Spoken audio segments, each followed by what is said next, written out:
So hi! Welcome and welcome back to my YouTube channel, and for today's tutorial, ituturo ko sa inyo kung paano nga ba mag-share ng mga link na galing sa NGL app.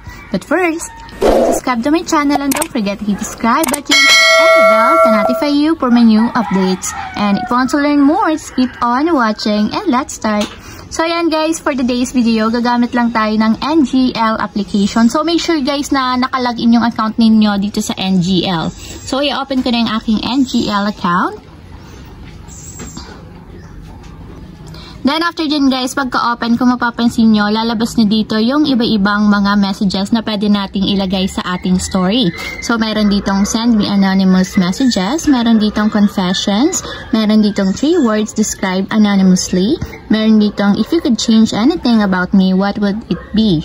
So ayan, mamili na lang kayo dito guys kung anong gusto nyong i-share sa inyong story sa Instagram, Twitter, or Snapchat. So, for example, ito yung pipiliin ko. So, describe me in 3 words anonymously. So, isi-share lang natin siya sa ating story. So, ang gagawin lang natin is tap natin itong share na nandito sa step 2. So, tap lang natin yung share. And then, tap lang natin yung next step, and then next step. So, pwede kayong mamili dito guys kung gusto nyo siyang i-share dito sa Twitter. So, palitan nyo lang itong nasa taas or sa Snapchat. So, isi-share ko na lang siya sa Instagram. Tap nyo na yung share on Instagram.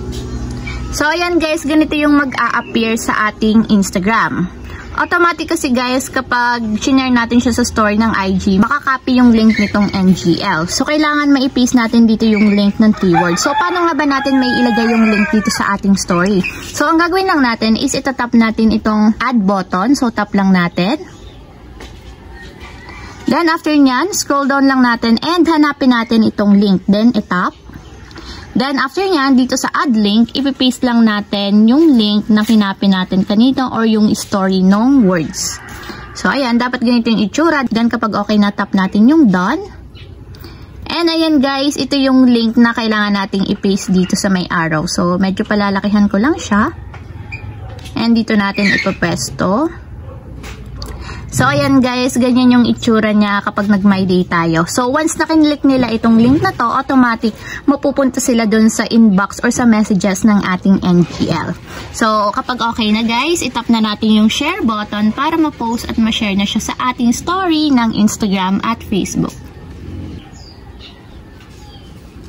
So, ayun lang guys, ganun lang kasimple. If you have a question, comment down below and don't forget to hit the subscribe button and the bell to notify you for new updates. And thank you for watching! Living life, every day, late at night, not okay.